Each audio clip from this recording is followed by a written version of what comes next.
Hello दोस्तों, क्या हाल चाल है। एक बार वापस से मैं आप लोगों का अपने यूट्यूब चैनल पर बहुत बहुत स्वागत करता हूं। तो हम लोगों ने लास्ट क्लास में देखा था, मिशन के बारे में हम लोगों ने पढ़ा था कि मिशन क्या होता है। और हम लोगों ने ये देखा कि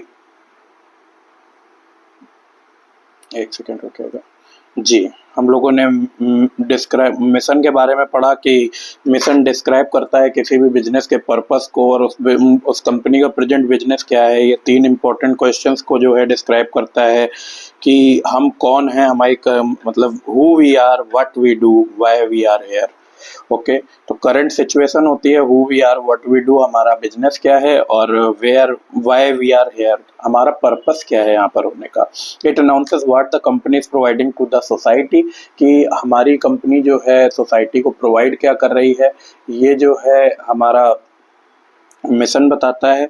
well conceived mission statement define the fundamentals and unique purpose that a company set apart from the other firms. हमारा मिशन स्टेटमेंट ये बताता है कि हमारी कंपनी जो भी कर रही है, जो भी प्रोडक्ट बना रही है, वो अदर फर्म से डिफरेंट कैसे है। इट में also include firms value, philosophy, firms value and philosophy. और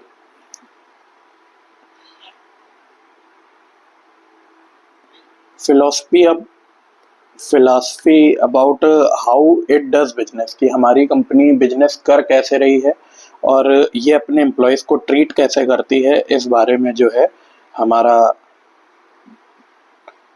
मिशन स्टेटमेंट बताता है। मिशन स्टेटमेंट जो है दो टाइप के होते हैं, एक प्रोडक्ट ओरिएंटेड होता है, एक कस्टमर ओरिएंटेड होता है। प्रोडक्ट ओरिएंटेड मिशन स्टेटमेंट में हम अपने प्रोडक्ट की और किस जो मार्केट सर्व कर रहे हैं उसकी कैरेक्टरिस्टिक्स के बारे में बता करके अपना मिशन स्टेटमेंट फ्रेम करते हैं। वेयर एज जब हम कस्टमर ओरिएंटेड मिशन स्टेटमेंट की बात करते हैं तो कंपनी का जो बिजनेस है वो टोटली फोकस होता है कस्टमर की नीड्स पर rather than a particular product पर। ओके, इसके बाद हम लोगों ने देखा कि कस्टमर ओरिएंटेड जो विजन मिशन स्टेटमेंट होता है वो असिस्ट करता है कंपनी को जो चेंजेस होते हैं इन एनवायरनमेंट उसको कैपिटलाइज करने में। एग्जांपल देखे हम लोगों ने अलीबाबा, गूगल और वॉलमार्ट के। उसके बाद हम लोगों ने गोल देखा कि वेल कंस्ट्रक्टेड गोल्स जो है वो डिनोट करता है what an organization hope to accomplish in future. एक ऑर्गेनाइजेशन क्या आशा करता है कि हम उस अपने फ्यूचर में अचीव करेंगे, वो गोल होता है उसका। Goal are close ended attributes which are precise and express in specific term, कि हम 5 साल में 10 साल में अपने आप को कहाँ देखना चाहते हैं, ये हमारे गोल होते हैं।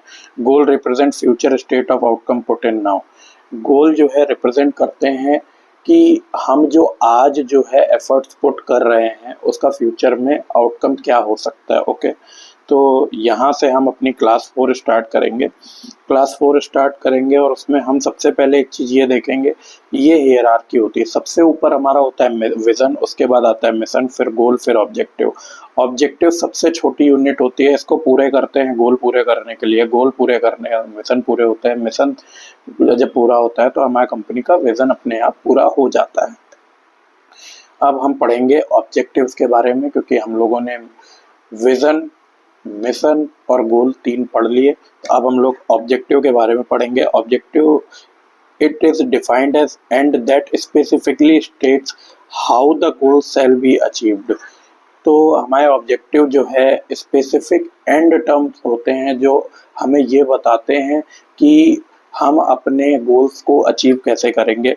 ये बहुत इंपॉर्टेंट रोल प्ले करते हैं किसी भी ऑर्गेनाइजेशन में। ये मच स्पेसिफिक होते हैं कंपेयर टू गोल्स। ओके,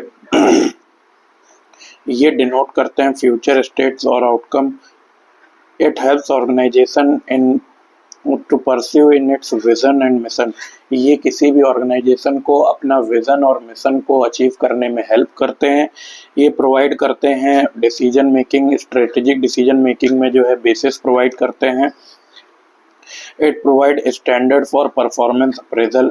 ये परफॉर्मेंस अप्रेजल के लिए जो है एक बेसिस प्रोवाइड करते हैं। कैरेक्टरिस्टिक्स के ऊपर आते हैं हम। कैरेक्टरिस्टिक, ये देखिए कैरेक्टरिस्टिक में ये स्पेसिफिक होना चाहिए कि कंपनी क्या करना चाहती है। क्या कंपनी अचीव करना चाहती है, ये स्पेसिफिक होना चाहिए ऑब्जेक्टिव में। Answer to 5 set of question, कोई भी जो हम बना रहे हैं अपना ऑब्जेक्टिव वो हमेशा 5, इसको हम इंश्योर करेंगे वो 5 organization want to achieve, organization चाहती है, क्यों करना चाहती है, कौन वो लोग होंगे जो इस प्रोसेस में इन्वॉल्व होंगे, ये हम कहाँ पर अचीव करेंगे, हमारे पास उसको अचीव करने के लिए क्या रिसोर्सेज अवेलेबल हैं, और हमारी जो है अगर कोई चुनौतियाँ आएंगी, कॉन्स्ट्रेंट आएंगी, तो उनको कैसे हम लोग आइडेंटिफाई करेंगे, ये हमारा जो है स्पेसिफिक होना चाहिए। मेजरेबल की बात करते हैं तो ये प्रिसाइज होने चाहिए और मेजरेबल होने चाहिए, क्वांटिटी वाइज होने चाहिए, quantify objective rather than qualitative. हम जो भी ऑब्जेक्टिव बनाएं उसमें हमेशा इस चीज़ का ध्यान रखें कि वो ऑब्जेक्टिव कितने पे बेस हो, कैसे पे बेस ना हो। जब हम लोग कितने की बात करते हैं तो क्वांटिटी की बात आती है, और जब हम लोग कैसे की बात करते हैं तो क्वालिटी की बात आती है।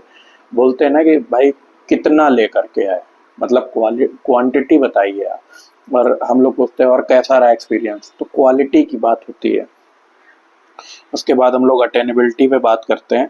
ऑब्जेक्टिव जो है चैलेंजिंग होने चाहिए नो डाउट, लेकिन समवेयर उसके साथ साथ वो अटेनेबल और रियलिस्टिक भी होने चाहिए। क्योंकि सपोज करिए आप और हमारी क्षमता है 6 घंटे पढ़ने के दिन में, हमने 8 घंटे का टारगेट सेट किया कि हम 8 घंटे पढ़ेंगे, ओके। तो जब हमने 8 घंटे का टारगेट उसमें सेट किया तो समवेयर ये रियलिस्टिक है। हम 6 घंटे पढ़ते हैं, हम अपनी लिमिट को जरा सा पुश करेंगे तो 8 पहुंच जाएगी। अब दूसरी कंडीशन सोचिए कि हम लोग पढ़ते 2 घंटे हैं और हमने आज सुबह सुबह सो के उठे, हमें सीएमए पास करना है, और एकदम से मैंने पेपर पे लिखा कि हम आज 16 घंटे पढ़ेंगे। आज मैंने पढ़ा 2 घंटे, क्योंकि मैं 2 ही घंटे की मेरी कैपेसिटी है, बहुत पुश करा 3 घंटे पढ़ लिए। कल फिर मैंने लिखा 16 घंटे पढ़ेंगे, भाई 16 घंटे लिख दिया, फिर नहीं पढ़ पाए 16 घंटे। 2 दिन हो गए, 3 दिन हो गए, 4 दिन हो गए, 5वें दिन जब आप सुबह सुबह सो के उठोगे ना तो आप 16 घंटे लिखोगे नहीं, आप किताब बंद करोगे, कह दो हमसे नहीं हो पाएगा, हम पढ़ ही नहीं पा रहे हैं। तो ये चीज़ होती है कि जब टारगेट बहुत ज़्यादा अनरियलिस्टिक हो जाएंगे ऑब्जेक्टिव्स आपके, तो आप गिव अप कर दोगे, आप आगे उसको कंटिन्यू कर ही नहीं पाओगे। और सेम वैसे है कि आपकी कैपेसिटी 6 घंटे की है और आप 2 घंटे का टारगेट बना रहे हो, तो वो वैसे भी आपको जो है नुकसान देने वाला है कि आप अपनी कैपेसिटी को यूटिलाइज ही नहीं करोगे, तो आपको आउटकम कैसे मिलेंगे। तो वही यहाँ पर लिखा हुआ है कि ऑब्जेक्टिव मस्ट बी चैलेंजिंग होने चाहिए, लेकिन रियलिस्टिक और अटेनेबल होने चाहिए। और सब वही लिखा है कि इफ अनरियलिस्टिक होंगे तो एम्प्लॉय गिव अप कर देंगे। Objective is too easy fails to motivate manager and other employee. अगर बहुत ज़्यादा आसान हो जाएगा तो कहते हैं कोई फ़र्क ही नहीं पड़ेगा, हम तो कर ही ले रहे हैं सब कुछ। रिलेवेंट होने चाहिए, must be link to overall vision mission. Company का जो ओवरऑल विजन और मिशन स्टेटमेंट फ्रेम किया गया है, आपके जो ऑब्जेक्टिव हैं उसको लिंक करने चाहिए वहाँ से, और उनको एक साथ साथ चलने चाहिए। ऐसा ना हो कि हमको जो है विजन स्टेटमेंट हमको ले जा रहा है ईस्ट डायरेक्शन में और हमने ऑब्जेक्टिव फ्रेम कर दिया वो वेस्ट डायरेक्शन के लिए, तो ना हमारा विजन अकम्प्लिश होगा ना हमारा ऑब्जेक्टिव अकम्प्लिश होगा। Okay, there should be any conflict, there should not be any conflict between objective and goals of the company. Objective goals में कॉन्फ्लिक्ट होना ही नहीं चाहिए भाई। ऑब्जेक्टिव पूरे करेंगे तभी तो हमारे गोल्स अचीव होंगे। अगर उन्हीं में कॉन्फ्लिक्ट होगा तो हम कहीं आगे बढ़ ही नहीं पाएंगे, हम तो वहीं एक वो सर्कल में घूमते रहेंगे, क्योंकि हमें तो आगे बढ़ने का रास्ता ही नहीं है। टाइम बाउंड होने चाहिए, हमेशा कोई भी चीज़ देखिए टाइम बाउंड ही अच्छी। अगर हम आपको ये बोलें कि आप एक चैप्टर 3 दिन में पढ़ करके आइए, और अगर आप 3 दिन में पढ़ करके आते तो मैं आपको 500 रुपये का इनाम दूंगा, और अगर आप 3 दिन में पढ़ के नहीं आते हो, 4 दिन में आते हो, तो आपको कुछ नहीं मिलेगा। तो आपके समवेयर माइंड में ये रहेगा कि अगर हम 3 दिन में पढ़ेंगे इसको तो हमें 500 इनाम मिलेगा। तो क्या हुआ कि आपको पता है कि अगर हमने इसको एक गिवन डेट ऑफ टाइम से पहले कर लिया वो सक्सेस है, उसके बाद किया तो वो काम तो हो जाएगा लेकिन उसको आप अचीवमेंट या सक्सेस नहीं मानोगे। वही लिखा हुआ है ऑलवेज स्पेसिफाई एक टाइम पीरियड, ठीक है। Time constant tells employee success requires objective to be attained by a given date, not after the date. Deadline जो है समवेयर आपके अंदर एक मोटिवेशन का फैक्टर जो है इंजेक्ट करती हैं कि उसको जल्दी करना है। ओके, उसके बाद हमारा आता है अंडरस्टैंडेबल होना चाहिए। कोई भी ऑब्जेक्टिव अंडरस्टैंडेबल होना चाहिए, इसमें क्लैरिटी होनी चाहिए जिससे कि कोई भी एम्बिग्विटी ना हो, और which helps in achieving desired result. Ambiguity होगी तो कभी भी आप जो है डिजायर्ड रिजल्ट अचीव नहीं कर पाएंगे। इसलिए जो आपके ऑब्जेक्टिव हैं वो अंडरस्टैंडेबल होने चाहिए, उनमें क्लैरिटी होनी चाहिए। इस चीज़ को समझने के लिए, इस चीज़ में पॉइंट को आपको याद करने के लिए मैंने एक शॉर्ट ट्रिक बनाई है कि इसको एक की है आपकी स्मार्ट अंडरस्टैंडेबल। स्मार्ट में SMART, S means specific, M means measurable, A means attainable, R means relevant, T means time bound. तो ये हो गया आपका स्मार्ट, और अंडरस्टैंडेबल आपका पॉइंट हो गया। इसके बाद हम लोग देखते हैं कि इम्पोर्टेंट इश्यूज क्या हैं that need to be kept in mind while setting an objective. सबसे पहली चीज जो है क्वालिटी। सबसे पहली चीज है क्वालिटी। क्वालिटी को कैसे हम लोग डिफाइन करते हैं? किसी भी ऑब्जेक्टिव से जो है वो ऑब्जेक्टिव हमें स्पेसिफिक डायरेक्शन दे, एक बेसिस प्रोवाइड करे जिसके बेसिस पे हम अपनी परफॉर्मेंस को इवेलुएट कर पाएं। यही होती है हमारी एक ऑब्जेक्टिव की क्वालिटी। क्वालिटी का मतलब ये होता है, तो वही लिखा है capability of objective to provide a specific direction and tangible basis to evaluate performance. उसके बाद हम लोग देखते हैं verifiability. Issue revolves around question of whether the objective met और नॉट। अरे भाई हमने ऑब्जेक्टिव सेट कर दिया, अब ये मेट हो रहे हैं नहीं, पूरे हो रहे हैं नहीं, ये कैसे होगा? इसको तो वेरीफाई करना पड़ेगा ना। तो वही बता रहे हैं कि issue revolves around question of deciding whether an objective met or not. A definite way to verify the objective is to quantify it. किसी भी ऑब्जेक्टिव को वेरीफाई करने का मतलब, जैसे हमने कैरेक्टरिस्टिक्स में पढ़ा था कि quantify it rather than qualify, qualitative. Okay, in cases where quantitative objectives are cannot be set, qualitative objectives should be set. कई बिजनेस ऐसे हो सकते हैं जहाँ पे आप क्वालिटेटिव ऑब्जेक्टिव ही आपको सेट करना पड़ेगा, क्वांटिटेटिव ऑब्जेक्टिव आप सेट ही नहीं कर पाएंगे। Reality, it has been seen that the organization have to set of objective. Organization, आप किसी भी ऑर्गेनाइजेशन में देखेंगे, बड़े ऑर्गेनाइजेशन में तो उनके दो सेट ऑफ ऑब्जेक्टिव होते हैं। एक वो देखते हैं कि हम क्या बनना चाहते हैं, एक वो देखते हैं कि हम अभी रियलिस्टिक पोजीशन में क्या बनना चाहते हैं। तो वही है। ऑफिशियल होता है ऑर्गेनाइजेशन प्रोफेसेस टू अटेन, हम क्या एक लेवल पे अचीव करना चाहते हैं। ऑपरेटिव क्या होता है? Seek to attain in reality, अभी रियलिटी में हम क्या करना चाहते हैं। पीरियोडिसिटी के बेसिस पर ये टाइम फ्रेम में जो है डिफरेंट फ्रेम करे जाते हैं। लॉन्ग टर्म हो सकते हैं, शॉर्ट टर्म में हो सकते हैं। लॉन्ग टर्म का मतलब हो गया हमारा कि 5 साल बाद, 6 साल बाद।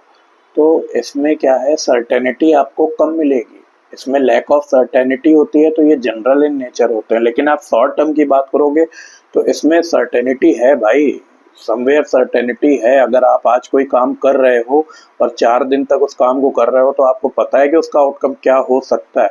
मे भी ना हो, लेकिन सर्टेनिटी समवेयर एग्जिस्ट करती है। जनरल लॉन्ग टर्म हम लोग देखते हैं general in nature as outcome is less certain, और शॉर्ट टर्म में देखते हैं more specific and comprehensive certainty involve in it. Specificity होती है आपकी, जो भी आपका ऑब्जेक्टिव आप फ्रेम कर रहे हो वो आप क्लियरली मेंशन करके करेंगे कि जैसे हम लोगों ने पढ़ा था कि डिफरेंट लेवल ऑफ ऑर्गेनाइजेशन होता है, कॉर्पोरेट लेवल होता है, बिजनेस लेवल होता है, फंक्शनल लेवल होता है। तो हम लोग स्पेसिफिक करेंगे कि जो हम ऑब्जेक्टिव बना रहे हैं उसके आगे प्रीफिक्स लगा देंगे कि कॉर्पोरेट ऑब्जेक्टिव है, ये बिजनेस ऑब्जेक्टिव है, ये फंक्शनल ऑब्जेक्टिव है। वही ये बता रहा है, prefix terms such as corporate, business and functional. Multiplicity का मतलब क्या होता है? Number any types of objective that are being set. Multiplicity का मतलब कितने तरह के, कितने ऑब्जेक्टिव सेट करे जा रहे हैं। It arises from the fact that it is rare for an organization to work on a single objective. एक ऑब्जेक्टिव बना के उसके ऊपर कोई भी ऑर्गेनाइजेशन काम नहीं करता है भाई।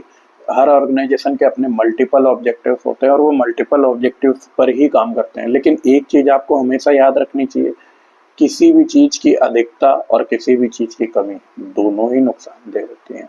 वही लिखा हुआ है, it may be mentioned that neither too few nor too many objective are consider realistic. तो रियलिस्टिक एक स्पेसिफिक नंबर ऑफ सेट की, हाँ बस इतने, कि बहुत ज़्यादा भी ना हो बहुत कम भी ना हो, उतने ऑब्जेक्टिव फ्रेम करने चाहिए। तो दोस्तों हम लोगों ने यहाँ पर क्लास 4 में अपना जो है ऑब्जेक्टिव का टॉपिक पूरी तरह से ख़त्म कर लिया है। आप लोगों को ये नोट्स अपने टेलीग्राम चैनल पर मिल जाएंगे। आप टेलीग्राम चैनल को फॉलो करें, उस पर जा कर के ज्वाइन कर लें उस चैनल को, उस पर आपको सारे नोट्स मिलेंगे। ये जितना भी मैं यहाँ पर लिखा हुआ दिखा रहा हूँ, ये पूरे नोट्स आप वहाँ से डाउनलोड कर सकते हैं। आप वहाँ से देख करके अपनी कॉपी में नोट कर सकते हैं, अपनी लैंग्वेज में नोट्स को फ्रेम कर सकते हैं। और आगे की क्लासें अब आपको रेगुलर मिलती रहेंगी, जैसा कि मैंने आपको बताया ही था। आपकी 4 क्लासें हो गई हैं, मोस्ट प्रोबेबली कल या परसों में आपका चैप्टर नंबर 1 ख़त्म हो जाएगा। और इसी के साथ इस क्लास को यहाँ पे हम लोग ख़त्म करते हैं। और